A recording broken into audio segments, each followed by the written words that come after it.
Hi, this is Tamar Peters, and I am delighted today to be having a informal chat interview, if you like, with the wonderful Kate Solisti. She will be joining me and collaborating with me, creating a wonderful elephant adventure that we have planned for Kenya in September this year.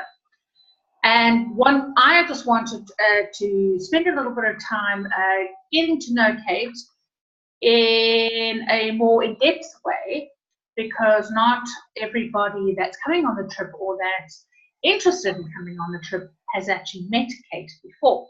I thought it would be a really good idea for us to spend a little bit of time getting to know a little bit more about her. So thank you, Kate, for joining us on this impromptu interview tonight. It's wonderful to be here. I'm so excited about this trip and doing it with you and with the gals that have signed up already. It's so much fun. Yeah, I mean, I've been really grateful and surprised at the response that we've had, which has been incredible. But I do believe it's almost the time of the elephants, if you like. And certainly if people are feeling called to it, they're responding to what I believe is the call of the elephants. I do too. I feel so blessed. This trip is truly a dream come true for me. I have wanted to go to Africa and visit with the elephants and the lions and the cheetah and just experience them in their native homeland, in the beauty of their relationship with all of the other creatures, with the kudu and the antelope and the birds of prey and all of the beings that are there. To be that immersed in the animals and in nature is such an extraordinary gift that you are making available to us. Thank you so much. Oh, it's my absolute pleasure. I mean, this for me is also a dream come true. It's going back to my roots, being from Africa myself, more Zimbabwe and South Africa than Kenya. Having said that, I did honeymoon in Kenya, so that was really lovely. So yes, I haven't been back for many, many years, but when Africa calls, you definitely have to answer. So I'm just thrilled to connect with you, somebody who has exactly the same passion as I have for saving endangered wildlife species, and this year is definitely very focused around the elephants. So can you just tell us a little bit of background information about, well, first of all, how did you initially start with animal communication? How did that become your career, if you like?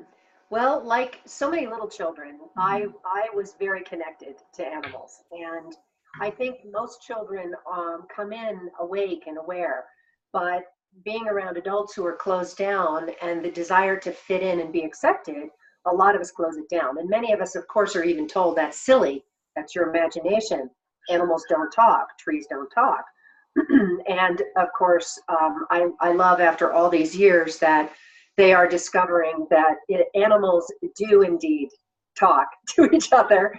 They don't use words like we do. They don't have the musculature, but, and in fact, trees communicate. There's a whole new study out about trees clicking and communicating with one another, as well as through all kinds of pheromone and all kinds of extraordinary things that we don't use because we just rely on this.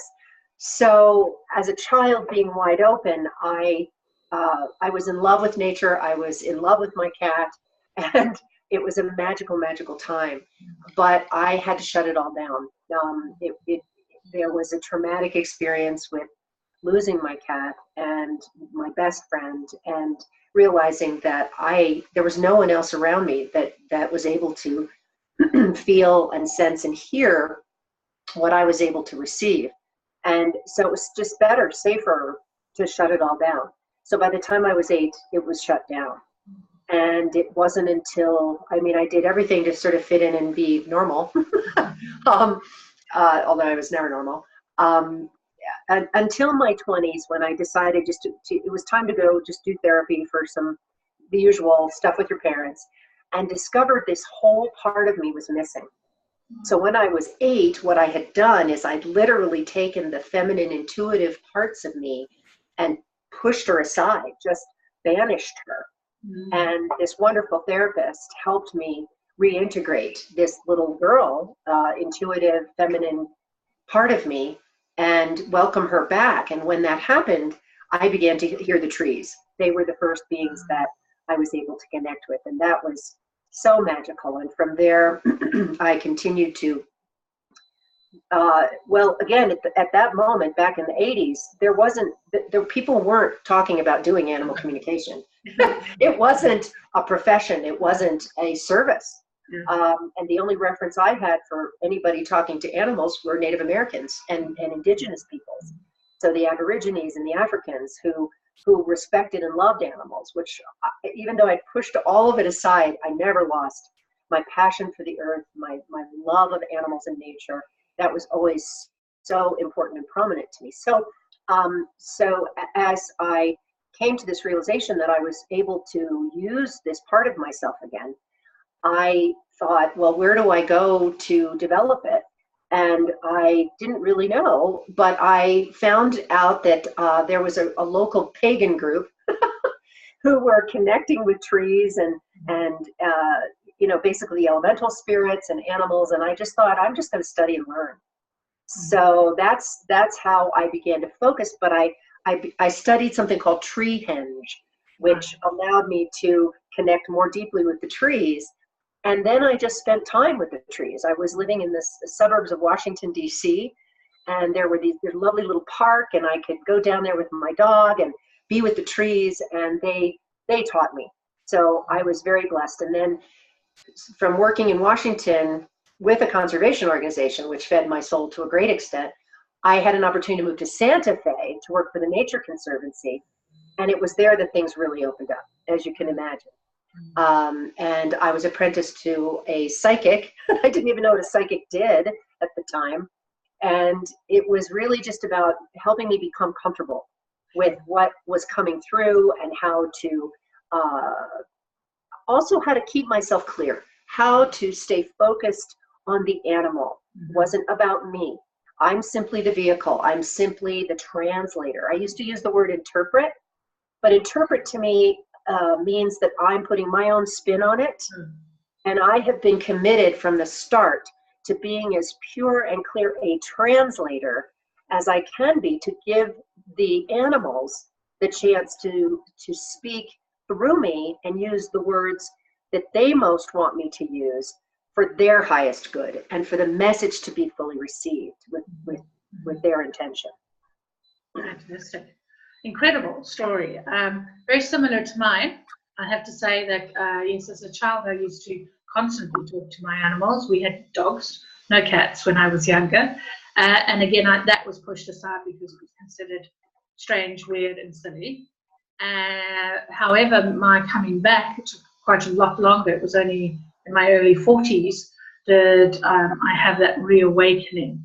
And it was through a beautiful golden retriever who came and talked to me, if you like, on the beach on New Year's Day here in Spain, which changed my life. I really did think I was going a little doolally and thought I'd lost it completely. However, I had all these memories flood back from when I was a child.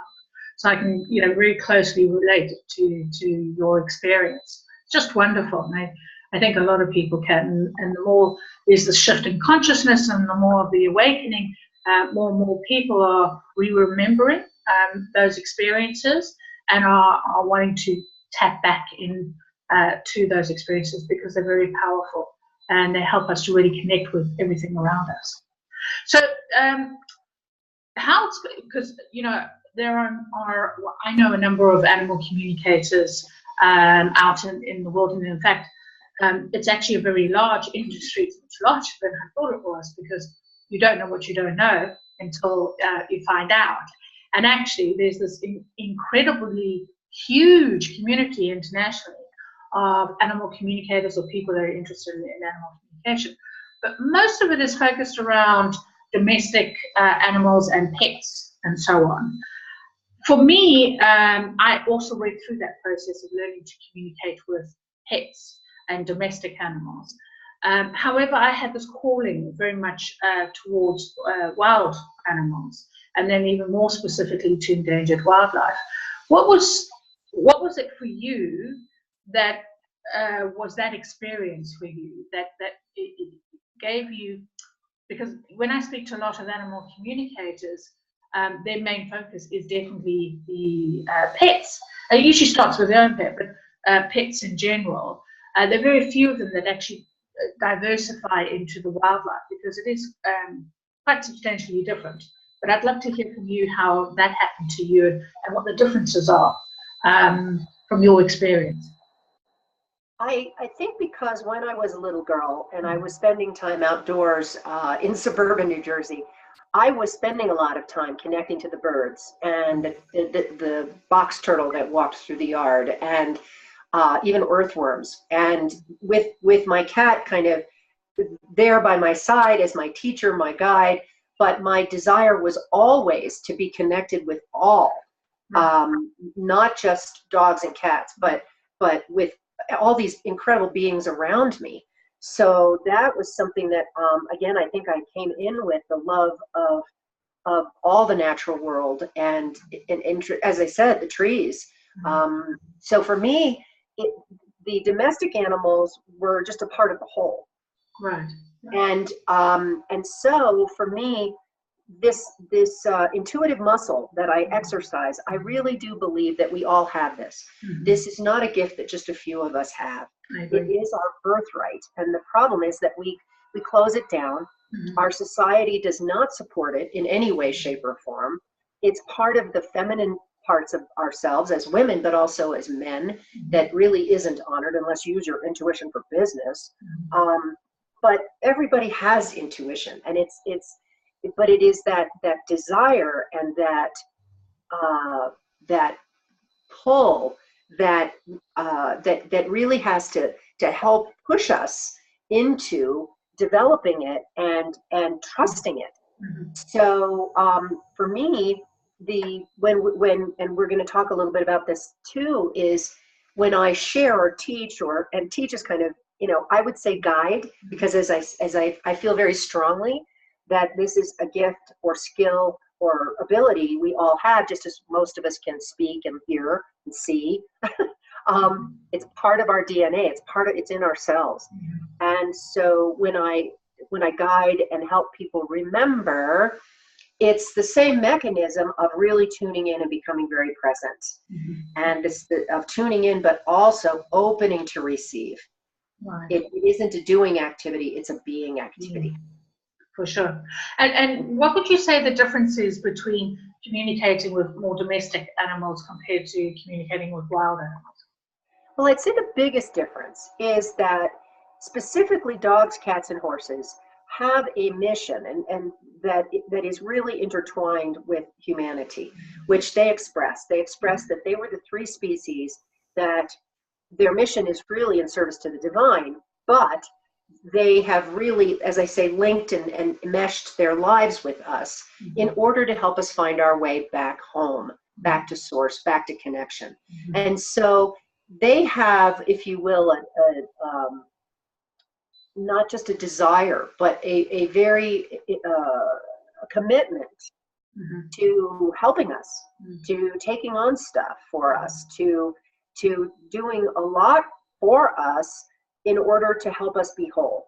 Right. Whereas the wild animals have, there's more detachment. They're not as invested in us, as you will, except that they know we're family.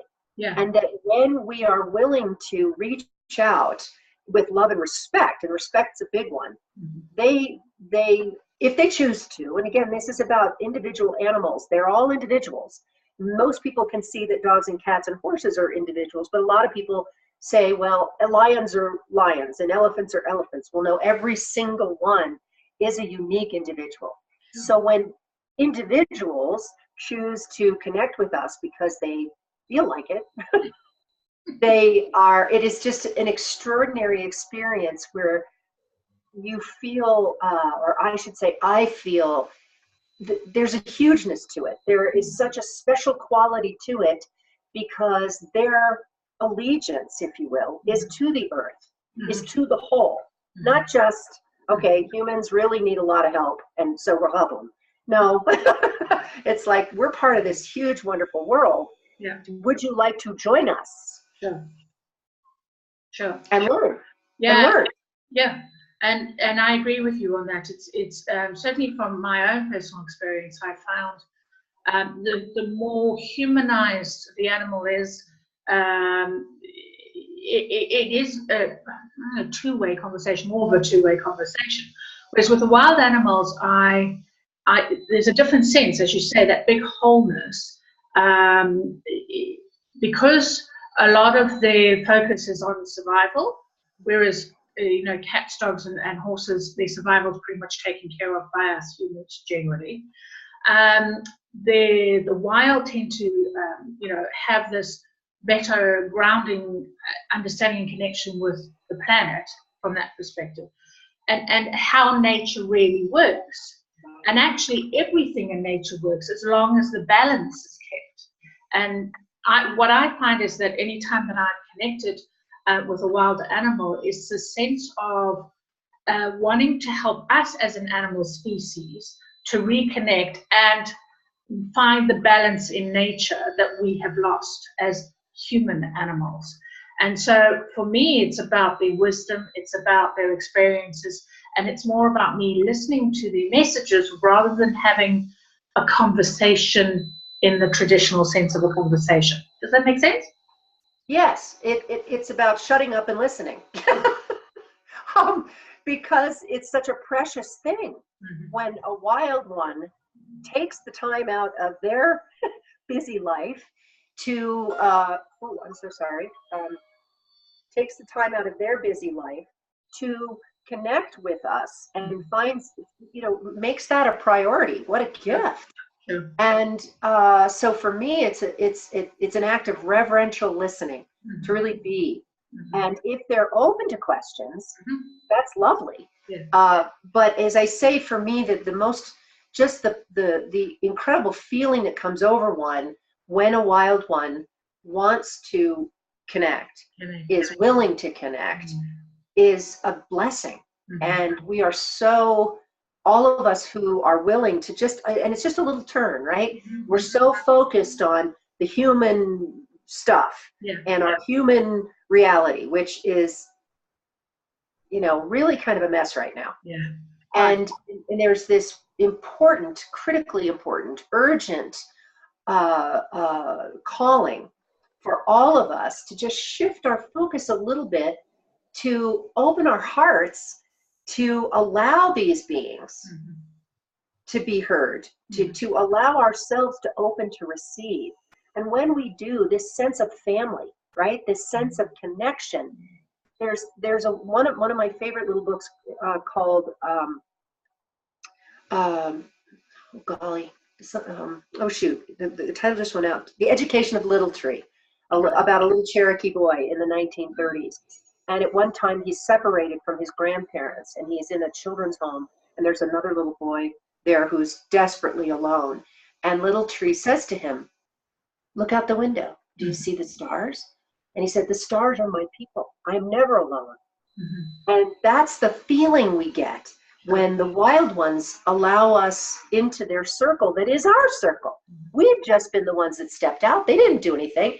We're the ones that removed ourselves. So this wonderful opportunity and moment to step back in with an open heart is so healing, and not just for us. And this is why I'm so excited about this trip, because each of us who goes on this will be touched so deeply in ways we can only imagine by not only the animals, but the land itself and the very air and water around us, that that energy shifts ourselves, so that as we come back into our part of the world, that can't help but touch those other beings in our lives who are open.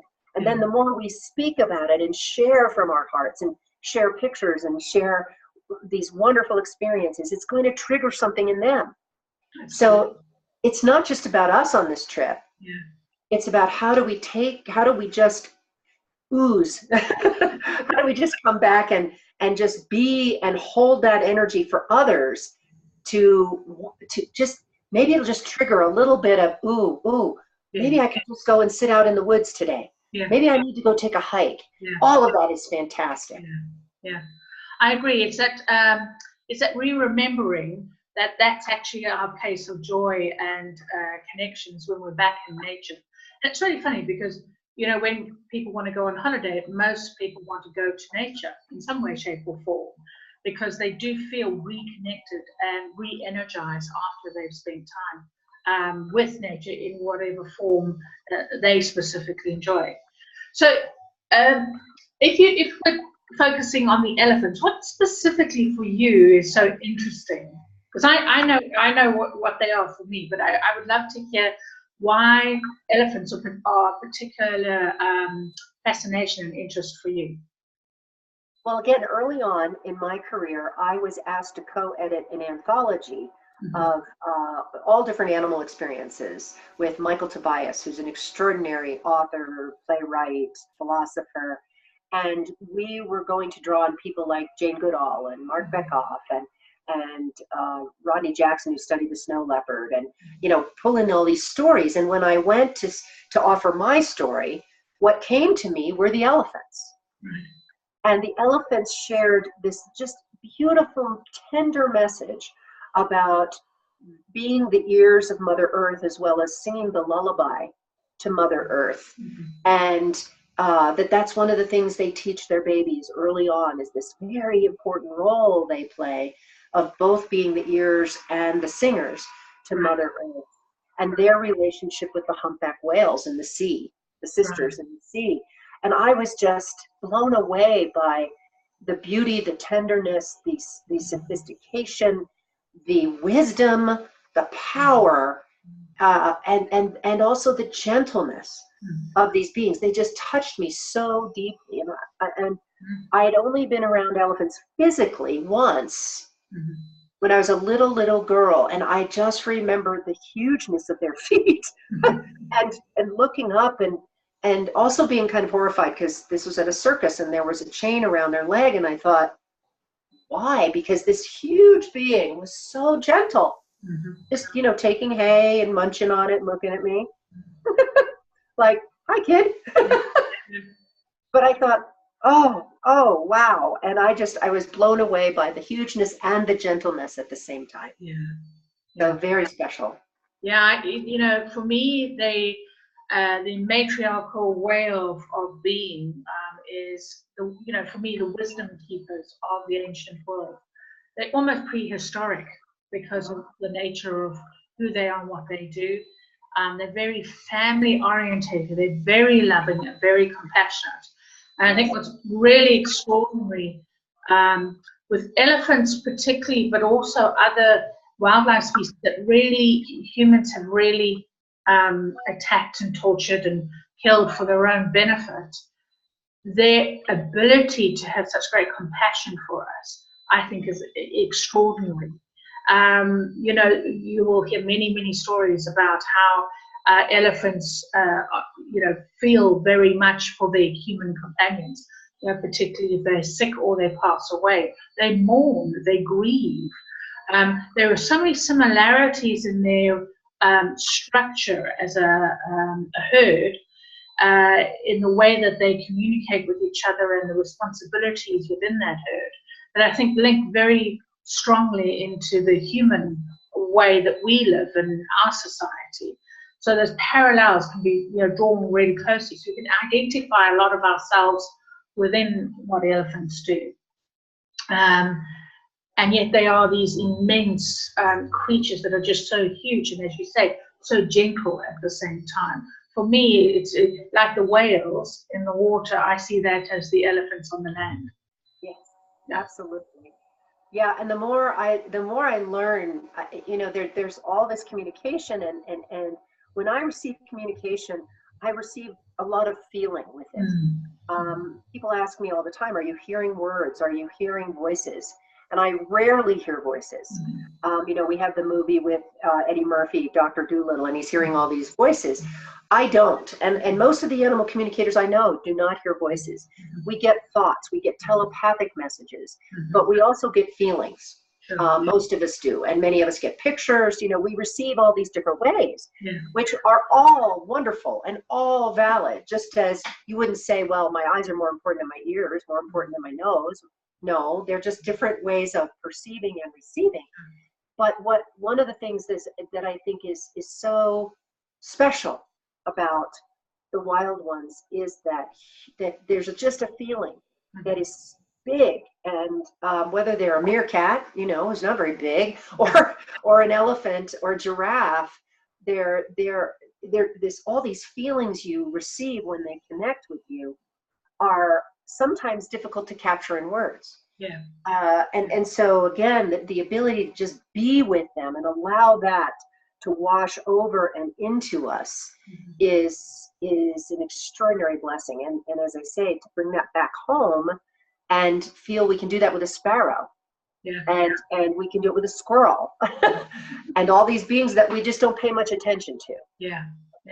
That's what I think that they can't help, meaning the elephants and any of the others that wish, the zebras or the wildebeests or the lions or whoever, the hyenas, I'd love to, hyenas, wild dogs, all of them. You know, I just think that we will be changed forever, having just been immersed in their world.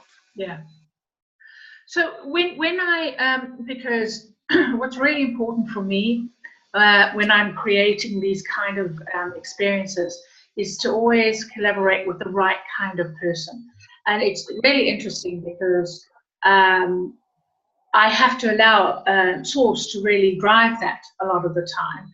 And even though I may think it's a specific person, something else may change. And that's exactly what happened and how I met yourself, was through recommendation of somebody else. And I knew from the first conversation that we had that we were so aligned. It was like, you know, talking to myself on the other side, or a soul sister who really got it and really understood it. And with the adventures that we put together, they are quite unique because there's specific design around them. Yes, it's about, you know, having a great time with nature, but for me, it's even more important about the educational element of it. It's that reconnection element of it. It's also creating awareness, raising awareness from an individual point of view, but as you say, that ripple effect of when, you know, they've experienced something and they come home, and so that's great. So what specifically do you feel about this particular adventure differs from most of what you see out in the marketplace? There's intention here. There is great intention and a desire to really connect with other people. We'll see if we're all women. I mean, as you've mentioned to me, it seems that women are more aligned with this type of intuition-based trip. I love that we're going to be a small group. I love that part. We'll have our own van and our own driver, and we'll have that continuity where we can truly be ourselves and be vulnerable and be there to support one another. And so that's why we're going to start on our first night together to create a circle and to connect heart to heart so that we can share what's really meaningful to each of us, why we are there from a very deep place, not just, oh, I want to take great pictures, but something that is really of a depth and meaning. And so to me, that means the people that are guided to be on this trip want to be at that level. And for some people, it may push some buttons. It may open up some old wounds, and to create a safe place and circle for them to know that, well, we're not there to process them or fix it, but we're just there to lovingly support them as they open their heart, and maybe some grief has to come out, but great joy will come out too. So that's a big part of it, is that safe container that you and I obviously just, I mean, as you said, I felt the same way. It's like, oh my God, sisters of a different mother. and very much soul sisters. And Yeah. those are the people that I'm connecting with more and more. And the people that I want to spend time with are people who are like-hearted, like-minded, who are making a difference on the planet through their level of awareness and commitment. And they're not giving up, and they're not losing hope, and they're not buying into all that crap. Yeah. They're saying, no, each of us are here for a reason, and we can make a difference. Absolutely. And I agree with you. I mean, it is intention based. The whole point of this experience is the collective of the souls of the people that are going, the intentions of those individuals, but also as a group. The shared experiences that we will have, whatever emotions that come up, and that we're there to hold the space for that to happen, and that people feel, because I've run these events before, there's a real life-changing aspect if you allow yourself to open up. And that's the important, but then yes, there's the potential for the fear for traveling, not going somewhere where you don't know anybody or any of those, especially if you're traveling for the first time, particularly out of your country, but also going to deep darkest Africa, as we like to call it. But having that opportunity over a period of 10 days to have the experiences, but then allow the time for integration and reflection and discussion and so on. So we planned it so that you'll be doing a couple of sessions before the event for people who have never had any experience of interspecies communication. Mm-hmm. And then also having a couple of sessions during the trip where we'll be specifically focusing on like tools and techniques, which you'll be, teaching us that we can actually apply straight away, which will be really, really awesome. Because it's kind of learning as we go. And for a lot of people, this may be the only time they get to have this experience. That's really, really powerful. Do you want to share just a couple of ideas or tools or techniques that you'll be sharing with us? Sure. I think the biggest one is really learning how to quiet and center. Yeah. Because as I mentioned, this is really about being, not doing. Mm-hmm. And so we will be spending time getting quiet, mm-hmm. really learning to quiet our minds. Because I think, yes, especially after everybody's traveling, and again, there's all that newness and strangeness that it takes some getting used to. Mm-hmm. And then to just kind of just calm and come down and connect and know that we're with family, real true family. And so through that, when we start with the connection, it's really all heart-based. So we'll be doing breathing and centering. We, if it's appropriate, we might do some yoga work, just because it's opening and it's helpful to the body, because so much of this work, and this is what the animals teach us, is we've got to be in our bodies. Mm-hmm. If we're not grounded, we get in a lot of trouble. So, and it's easy to just do a lot of this when the energy from the animals is so huge. So we will be doing some grounding, and I know that Africa is very grounded, and so I think it might be easier in some ways. Just tune in and ground in and ask the earth to support us. So we'll be working with the earth, we'll be working with the air, the elements, we'll be working a lot with quieting and opening to listen. So I'll be walking people through some exercises before, as you mentioned, we'll be doing some practice. So people will have some time to practice at home before the trip. Sure. And I think that will also help them through the travel experience, if that makes them at all anxious. I don't love traveling just because of all the energy and stuff. But if you learn to center and you learn how to work with that, you can manage it. Mm-hmm. One of the other things that I love that we're going to do after the trip is I will be available to help people have another communication session if they have more questions with the elephants or for the elephants or giraffes or whomever, or they need to process some of what happened.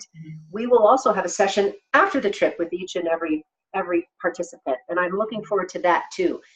Because that will also help guide people when they get home into maintaining the exercises, whatever it is their intentions are going forward, holding the energy that they can then share. So I'm looking forward to that too. That's really exciting. You know, when we did the White Line trip a couple of years ago, the ladies still even now are talking about it, sharing their experiences. And in fact, it's interesting because a lot of the work was already happening before they came on the trip. Actually, not just from ourselves, but actually the lines directly with them. And this is what we tend to find is that when people do connect and they really call, they answer that call, we tend to find that the work has already started from the time they respond to that.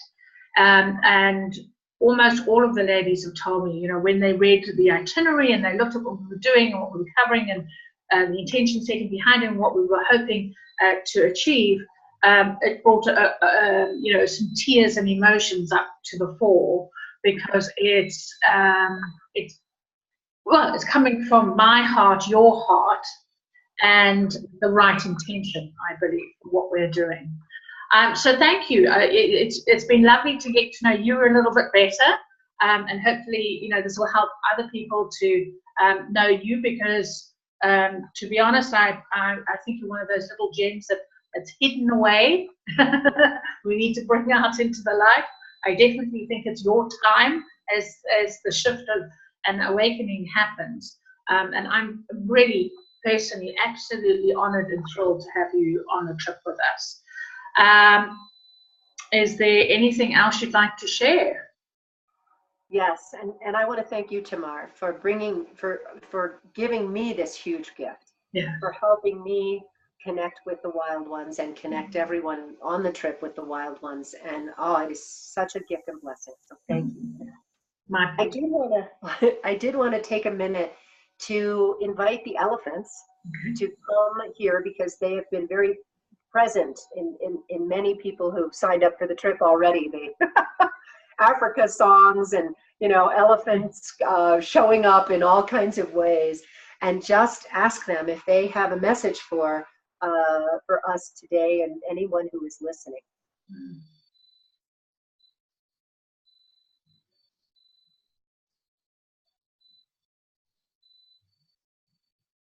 When I tune in, I feel this joy.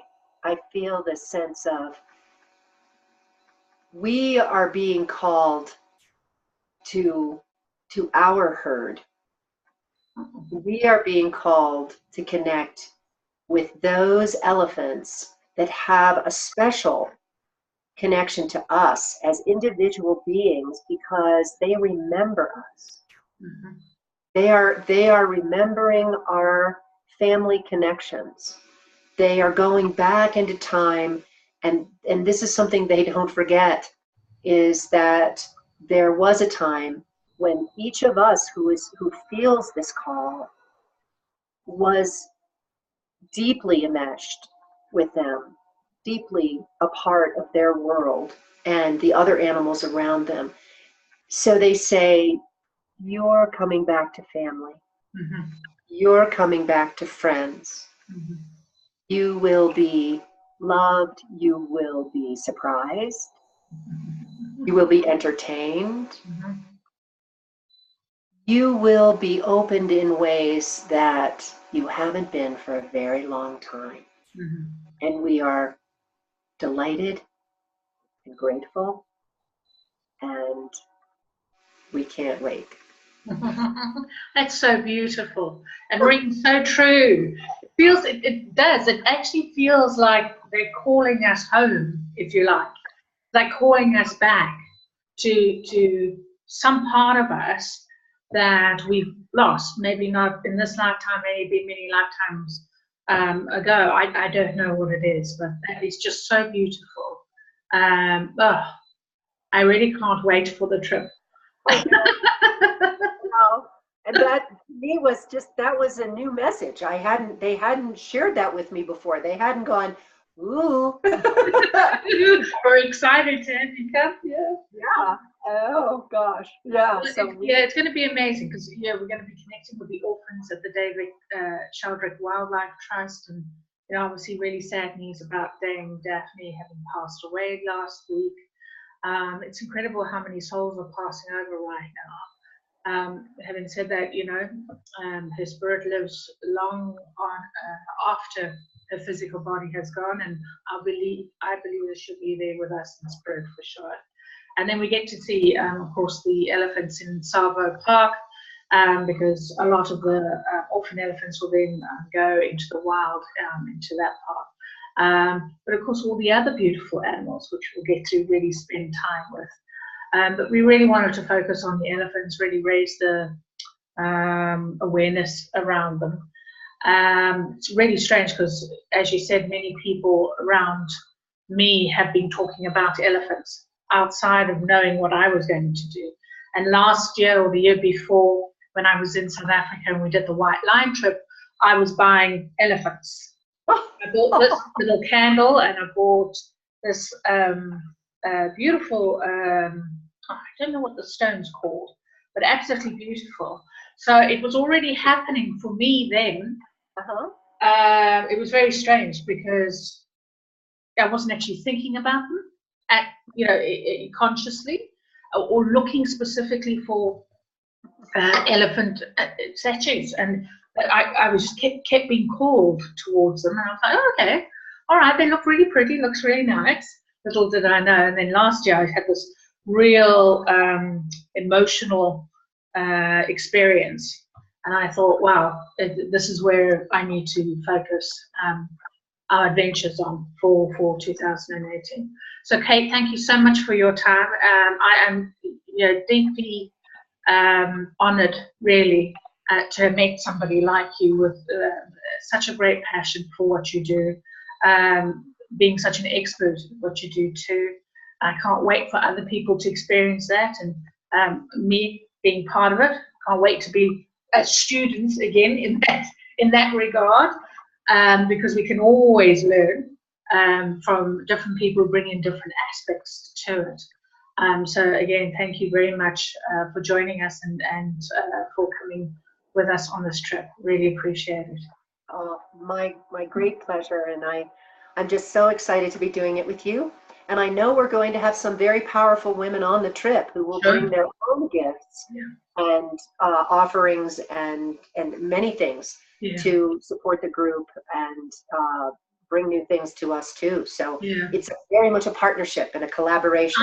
I completely agree. It's a two-way, as much information or knowledge that we're sharing, we're getting that back from them too. And yes, it is, predominantly female so far. It tends to attract, and I think it's because of the empathy, the real connection with wildlife. My aunt is a huge fan of elephants, and she has tons of elephants around her house. That's how much of a fan she is. So I do think that people have one particular animal that they really resonate with. And I know for all of the ladies that are coming on the trip so far, all of them are massive advocates of elephants and really want to help. And that's the great thing about this, is that the money that we're paying towards certain elements of it will be helping the Shelter Wildlife Trust, which is one of our intentions that we set ourselves for this. Absolutely. Anyway, so if anybody wants to find out a little bit more about our adventure, or information about myself or about Kate, please feel free to go to our website, which is www.myavataradventure.com. Again, myavataradventure.com. Thank you again, Kate. I really appreciate your time, and look forward to seeing you again very soon on our webinar, which we have coming up soon, and then certainly in real what you call real meeting in physical form in person. All right. Thanks very much. Take care. Bye-bye. Bye-bye. Bye.